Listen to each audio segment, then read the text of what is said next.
পঞ্চম শ্রেণীর প্রিয় শিক্ষার্থী হালদার স্যার ইউটিউব চ্যানেল থেকে তোমাদের সবাইকে স্বাগতম। আজকে তোমাদের জন্য আরেকটি নতুন ভিডিও নিয়ে এসেছি। বাংলা মডেল প্রশ্ন সেট নম্বর 2। ইতিপূর্বে আমি একটি সেট আমার ইউটিউব চ্যানেলে দিয়ে দিয়েছি। আজকে সেট নম্বর 2 30 মার্কের একটি স্কুলের প্রশ্ন আমি বিশ্লেষণ সহ সম্পূর্ণ সমাধান দেখাবো তোমাদের এই ভিডিওতে। কাজে তোমরা যারা এখনও আমার চ্যানেলটিকে সাবস্ক্রাইব করোনি তারা এখনই চ্যানেলটিকে সাবস্ক্রাইব করে বেল আইকনটি প্রেস করে দাও এরকম আরও অনেক ভিডিও পাওয়ার জন্য। তো তোমরা দেখতে পাচ্ছ এই প্রশ্নটি হচ্ছে Itahar high school HS second unit evaluation test 2026 Bangla পূর্ণমান তোমার 30, সময় থাকবে কিন্তু 1 ঘন্টা। তা আমরা যদি দেখি এখানে প্রশ্ন যেটা সেটা হচ্ছে কি 1 নম্বরের প্রশ্ন, সঠিক উত্তরটি নির্বাচন করো। ধরায় চাক দেখতে পায়, অর্থাৎ 6 নম্বর এটা। আর 2 নম্বরে হচ্ছে ছোট ফণীর মনুষ্যার মানে শান্তি ছিল না কেন, এটা 12 নম্বর। 12 আর 6 18। আর নিচের প্রশ্নগুলির উত্তর দেওয়া 1 + 1 + 1 + 1 4 বচন কাকে বলে, অর্থাৎ 1 2 3। আমরা এখানে কিন্তু 3 মার্ক দিতে পারি, 1 2 3 4 4 আর 3 7 এখানে দিতে পারি, কিন্তু এই 3 এবং 4 টোটাল মিলে যে 7 মার্ক, কিন্তু এখানে 4, এই কারণে 3 কম। টোটাল মিলে কিন্তু তোমার 27 দেখানো হচ্ছে, কিন্তু এটা 30 মার্কের পরীক্ষা।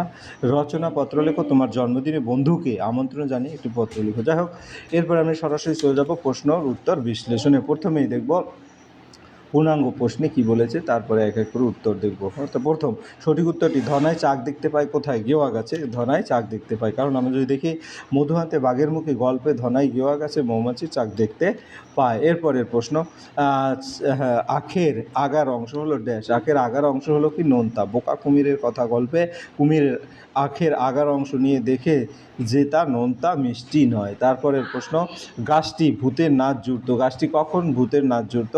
মায়াতুরু কবিতায় বলা হয়েছে সন্ধ্যা হলেই গাছটি দুহাত তুলে ভূতের নাচ জুড়ত, তাহলে সন্ধ্যাবেলা। এরপরের প্রশ্ন হচ্ছে কবি খুশির অবাধ লুটোপুটি খুঁজে পান। খুশির অবাধ লুটোপুটি মাঠে, কারণ মাঠ মানে ছুট, কবিতায় মাঠকে খুশির অগাধ লুটোপুটির স্থান বলা হয়েছে। পরের প্রশ্ন হচ্ছে মানুষ শব্দটি কি শব্দ? এটা উভলিঙ্গ শব্দ, কারণ মানুষ শব্দটি নারী পুরুষ উভয়কে বোঝায়, তাই এটি উভলিঙ্গ। পরের প্রশ্ন হচ্ছে পর্বত শব্দটি। পর্বত শব্দটি হচ্ছে ক্লীবলিঙ্গ, কারণ জড়বস্তুকে বোঝাতে সাধারণত ক্লীবলিঙ্গ হয়, পর্বত একটি জড়বস্তু। পরের প্রশ্ন হচ্ছে অতি সংক্ষিপ্ত প্রশ্ন, সংক্ষেপে। ছোট ফণিমনসা গাছের মানে শান্তি ছিল না কেন? ছোট ফণিমনসা গাছ তার নিজের কাটা ভরা সুচলো পাতা পছন্দ করতো না, অন্য গাছের সুন্দর পাতা থেকে সে নিজের পাতাকে খুব খারাপ মনে করতো, তাই তার মনে একটু শান্তি ছিল না। পরের প্রশ্ন, কবিতার গাছকে মায়াতুরু বলা হয়েছে কারণ গাছটি কখনো ভূতের মতো, কখনো ভালুকের মতো, আবার কখনো হীরের গাছ মাছের ঝাঁকের মতো দেখাতো। আলো আধারির কারণে তার রূপ বারবার বদলে যেত, তাই তাকে মায়াতুরু বলা হয়েছে।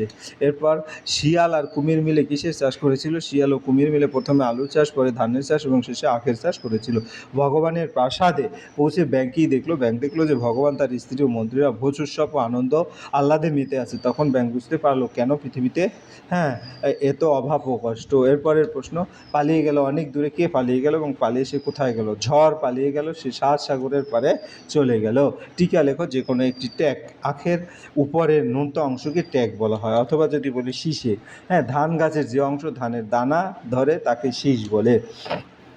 এরপর আমরা চলে যাব পরের প্রশ্ন, বচন কাকে বলে? বচন কত প্রকার, একটি করে উদাহরণ দাও। কোনো ব্যক্তি, প্রাণী বা বস্তুর সংখ্যা বোঝায় যে রূপ তাকে বচন বলে। বচন 2 প্রকার, একটা হচ্ছে এক বচন, একটি বোঝায়, যেমন উদাহরণ ছেলে, বই, গাছ। বহু বচন একাধিক ব্যক্তি বা বস্তু বোঝায়, যেমন ছেলেরা, বইগুলি এবং গাছগুলি। পরের প্রশ্ন, লিঙ্গ পরিবর্তন করো। গায়ক হবে গায়িকা, কবি হবে কবিয়ত্রী অথবা মহিলা কবি, পুত্র হচ্ছে কন্যা এবং সাহেব হচ্ছে সাহেবা। এরপরে আমরা পরের প্রশ্ন যাব, তোমার জন্মদিন বন্ধুকে আমন্ত্রণ জানিয়ে একটি পত্র লিখো। ইতাহার, উত্তর দিনাজপুর, তারিখ হচ্ছে 24/6/2026। প্রিয় বন্ধু রাহুল, আশা করি তুমি ভালো আছো। আমিও ভালো আছি। আগামী 10ই জুলাই আমার জন্মদিন, এই উপলক্ষে আমাদের বাড়িতে একটি ছোট্ট অনুষ্ঠানের আয়োজন করা হয়েছে। তোমাকে এই অনুষ্ঠানে সাদর আমন্ত্রণ জানাচ্ছি। তোমার উপস্থিত আমার জন্মদিন আনন্দকে আরও বাড়িয়ে তুলবে। অনুষ্ঠান শুরু হবে সন্ধ্যা 6টায়, তুমি অবশ্যই সময়মতো আসবে। কাকু কাকিমার কাছে আমার প্রণাম জানিও। তোমার আসার অপেক্ষায় রইলাম। ইতি তোমার প্রিয় বন্ধু অমিত। এই ছিল তোমার এই প্রশ্নের আদ্যপান্ত সমস্ত বিশ্লেষণ। আশা করি ভিডিওটি যদি মনোযোগ সহকারে দেখো তাই ফুল প্রশ্নে কিন্তু ক্লিয়ার বুঝতে পারবে। পরিষ্কার বলবো, ভিডিওটি দেখার জন্য অসংখ্য ধন্যবাদ। ভিডিও ভালো লাগলে লাইক, কমেন্ট, শেয়ার করতে ভুলবে না। আজ এই পর্যন্তই, ধন্যবাদ সবাইকে।